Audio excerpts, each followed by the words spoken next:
La positive attitude, sujet à la mode. Comment peux-tu être positif par les temps qui courent? C'est ce qu'on va voir tout de suite.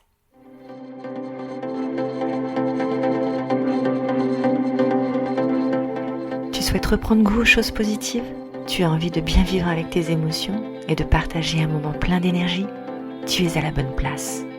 Mon nom est Virginie, je suis coach de vie et sophrologue et j'ai vraiment hâte de t'accompagner sur le chemin de la positive attitude pour une vie idéale.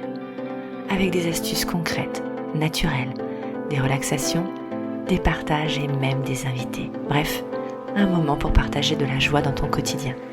Bienvenue dans la voie positive.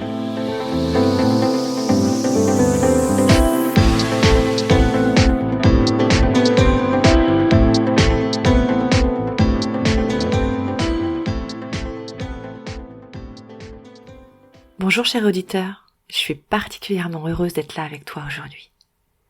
Pour cet épisode plein de positifs, j'ai eu envie d'aller dans le vif du sujet, la positivité. Alors comment faire entrer un peu et même beaucoup de positif dans ton quotidien, c'est ce que je te partage aujourd'hui. Alors j'ai mis du temps avant de pouvoir parler de ce sujet qui me semblait a priori tellement naturel. Et finalement, non.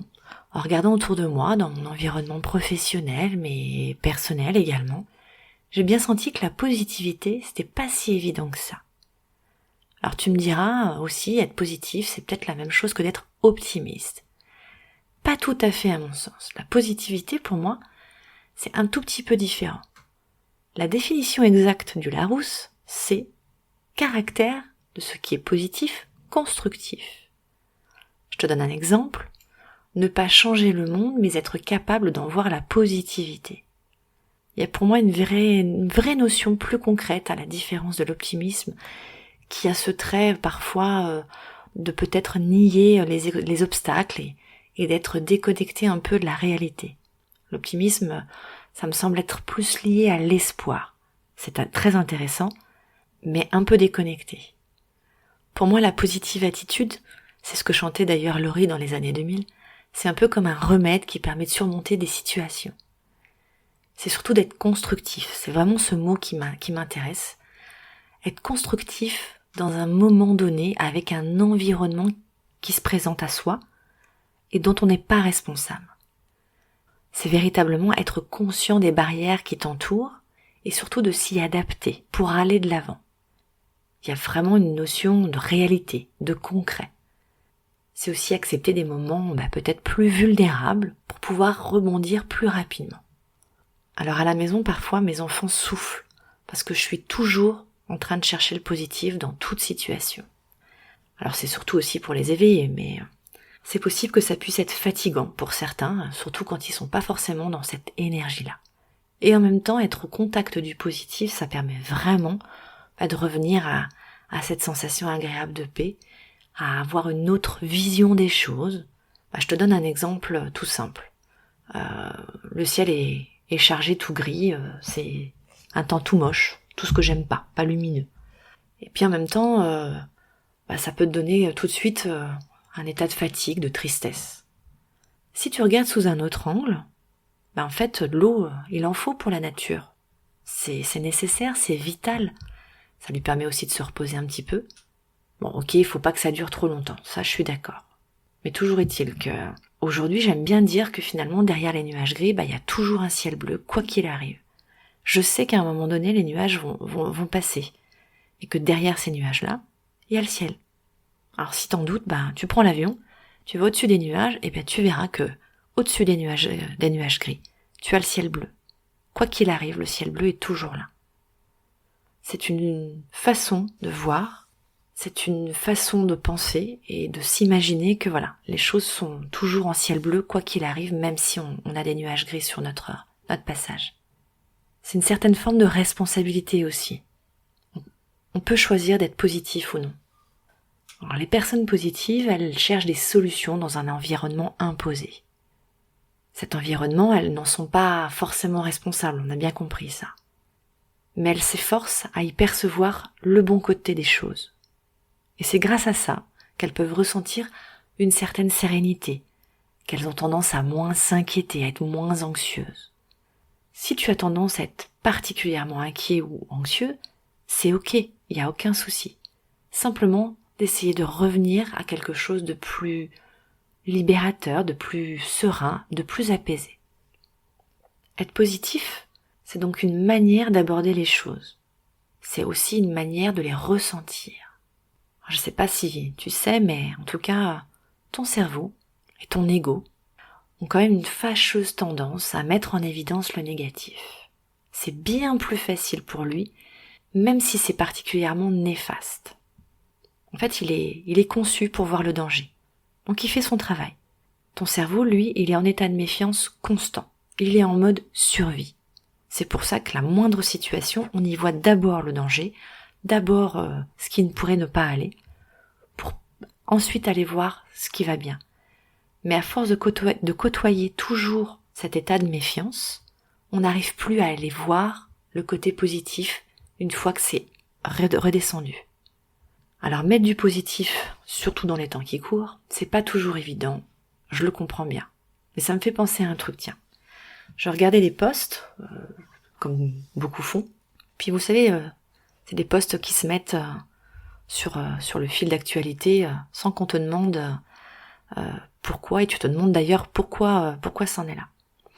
Et je tombe sur un article, enfin même des articles, sur la positivité. Bon, ok, un sujet qui m'intéresse particulièrement. Et ce qui en ressort, c'était surtout la positivité toxique. Où là, on t'explique gentiment que la positivité, ça peut être particulièrement destructeur ou mauvais pour la santé, d'être trop ou toujours très positif. Parce que t'es en mode bisounours, donc ça va pas. Je sais pas, y a pas un truc qui te choque, toi? Comment c'est possible, quoi? Alors, on pourrait t'expliquer plutôt, que la positivité, c'est bien, c'est bon pour ta santé. Tant que t'en fais pas dans l'excès. Et c'est là où la positivité a ce côté réaliste. On arrive toujours à y voir, avec les barrières, le danger, et on reste connecté à cette réalité. Tant que t'es pas dans l'extrême, tout est ok. Alors, il y a beaucoup d'études aussi qui ont démontré qu'aujourd'hui, que les pensées et les comportements négatifs, sont toxiques. Mais alors, qu'en est-il de ces pensées positives? Elles nous font quoi? En fait, on nous le dit moins, mais les pensées positives, les paroles positives, les actions positives, elles sont toniques. Tout l'inverse du toxique. La pensée positive, la positivité, c'est tonique. Et par conséquent, elle contribue à ta meilleure santé. Alors, est-ce que c'est pas justement le bon moment pour te mettre au positif? Alors tu vas me dire, comment on devient positif?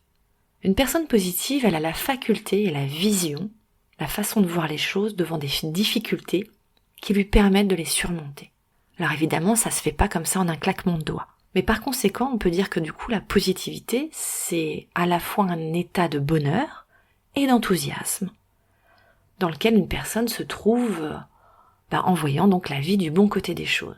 Alors ok, le bonheur, c'est une définition par personne. Chacun a sa définition du bonheur. Et donc du coup, chacun va avoir sa définition du positif. Et c'est ça qui est intéressant. Parce qu'il n'y a pas de recette prédéfinie. On peut avoir des astuces, des conseils, des façons de faire. Mais c'est à toi de le composer. Avec ton environnement, avec ta façon d'être, avec toi-même. Alors pour devenir positif, peut-être que tu peux partir d'un principe très simple. Peut-être simplement prendre un café au calme. Avoir un sourire, faire un sourire à un collègue, une collègue. Ça peut peut-être être déjà très agréable et commencer à faire partie de ton bonheur. Commençons par des choses simples. Alors j'ai envie de te poser une question. Donc concrètement, aujourd'hui, qu'est-ce que tu as fait ou qu'est-ce que tu vas faire pour mettre du positif dans ta vie? Aïe, oui. C'est là que le bas peut blesser. T'as pas toujours conscience des choses positives pour diverses raisons, et c'est ok. On va se laisser happer par le quotidien, les enfants, le patron qui met la pression, les embouteillages, bref, la cocotte minute qui monte et qui finit par ne plus redescendre. Et si elle ne redescend plus assez souvent, t'arrives plus forcément à y voir les bonnes choses. Est-ce que tu sais qu'il faut au minimum 12 signes positifs dans ta journée pour que ton cerveau commence à intégrer le positif? Alors 12, ça peut te paraître beaucoup, mais ce sont des signes simples, comme justement donc de prendre un café, un thé, écouter une musique. L'idéal, c'est de pouvoir en donner 4, que tu puisses t'autoriser et à recevoir 4 choses positives, en prendre conscience, de pouvoir recevoir de l'extérieur, et que tu te donnes 4 choses à toi-même, pour toi, de toi à toi. Finalement, c'est un peu plus acceptable. Alors j'ai envie de te partager mes quelques astuces faciles que tu peux mettre en place dès à présent. Ce sont des astuces parmi tant d'autres, et surtout, sens-toi libre de pouvoir les adapter. Je vais t'inviter à faire une petite liste, avec des objectifs tout simples, très faciles à atteindre. T'écris les choses positives que t'aimerais faire dans ta journée. Même des toutes petites, vraiment comme de prendre un café sans être dérangé, de déguster un carré de chocolat tranquillement, de te faire un bain de pied, j'en sais rien, de lire, écouter une musique entraînante, bref, tu peux aussi mettre sur ta liste de manger ton plat favori, celui que tu adores, que tu aimerais vraiment manger. Tout ce qu'il te plaît de simple dans ton quotidien. Ça, c'est une des premières choses à faire. Une deuxième chose, c'est simplement de sourire à ceux qui font la tête. Tu gardes le sourire quand tu marches dans ton bureau, dans la rue, quand tu vas faire tes courses. Tu vas être surpris des réactions. Ensuite, tu vas t'entourer de gens positifs. Mais oui, ces gens positifs qui ont un comportement positif, constructif pour toi. Ça va améliorer ton humeur et du coup, ça va te permettre d'avoir un comportement qui va être un peu plus positif. Et tu vas voir que cette positivité, elle est contagieuse petit à petit. Une autre chose aussi que j'aime bien, c'est forcément de prendre soin de toi. Et ça fait partie des choses que tu te donnes à toi-même. Donc ça va être de manger un plat agréable, de pouvoir te reposer suffisamment, de faire un peu d'exercice, d'écouter une musique entraînante ou calme, de te sentir vraiment au mieux dans un moment, vraiment au mieux dans ta peau, mentalement, physiquement, qui va t'aider vraiment à retrouver ce sens du positif. Et si tu n'y arrives pas, c'est pas grave, ne sois surtout pas trop exigeant avec toi-même. Ça viendra, laisse-toi un petit peu de temps. Ça aussi, ça fait partie de la positivité. Et la dernière chose, c'est de reconnaître ses pensées négatives. L'astuce qui consiste à apprendre à reconnaître des pensées négatives, parce qu'on s'en aperçoit pas forcément toujours. Et surtout, ne culpabilise pas avec ça. T'essaies simplement de reformuler ta pensée avec des mots positifs. Je t'invite sincèrement, profondément à transformer le plus possible le négatif en positif. Il pleut, c'est cool, ça va donner de l'eau à la nature et après il y aura un arc-en-ciel. C'est vraiment ça. À la fin de la journée, tu vérifies sur ta liste si tu as réussi à pouvoir faire 1, 2, 3, 4 choses de tout ce que tu as pu lister. Et amuse-toi à repérer ce qui a été positif. Peut-être que tu vas pouvoir rajouter sur ta liste des choses que tu n'avais pas pensé et qui se sont passées. Surtout, n'hésite pas à les rajouter et focalise ton cerveau à voir ce positif. Alors, je pourrais t'en parler pendant des heures. C'est peut-être d'ailleurs pour ça que j'ai voulu faire un podcast. En tout cas, si tu souhaites avoir des pensées plus positives, tu commences pas demain, tu commences pas la semaine prochaine, tu commences dès maintenant, tout de suite. Il n'y a pas de délai. Et si tu le vois pas déjà, moi je vais te le dire, t'es déjà en route sur cette positive attitude. Ouais, puisque tu viens d'écouter cet épisode en entier et ça c'est déjà une première marche. Alors surtout si tu veux en parler un peu plus, n'hésite pas à m'écrire à elviesencontact@gmail.com. J'espère en tout cas que tu auras passé un bon moment. Surtout rappelle-toi de couper ce cercle vicieux qui peut t'entourer, de prendre une grande inspiration, de sourire, de mettre du plaisir dans de petites actions dans ton quotidien. C'est très important. Et n'oublie pas non plus de prendre conscience, vraiment, d'apprécier ces choses simples qui sont essentielles, que tu vis au quotidien, pour pouvoir les ressentir plus facilement. Ça va t'aider vraiment à en prendre conscience. Alors si je dois faire le résumé du résumé de la positivité, je te dirais que c'est un bon virus à attraper celui-là. Et c'est surtout un véritable antidote naturel, gratuit et disponible que chacun a. Alors surtout, ne pas s'en priver. Pour terminer sur une note positive, j'ai envie de te dire amuse-toi, mets un peu de fun dans ton quotidien et ça commence par là, la positive attitude. Je te remercie 1000 fois d'avoir suivi entièrement cet épisode de La Voix Positive. Partage-le autour de toi si besoin et abonne-toi sur l'une des plateformes qui te convient. C'est gratuit et tu permettras de me soutenir dans ce projet. Je te remercie encore. Tu peux me rejoindre sur Instagram, Elvie-8 Sophrocoach ou via mon site web où tu pourras avoir plus d'informations. Je te mets tous les liens dans le descriptif. Je te retrouve avec plaisir chaque semaine pour un nouvel épisode.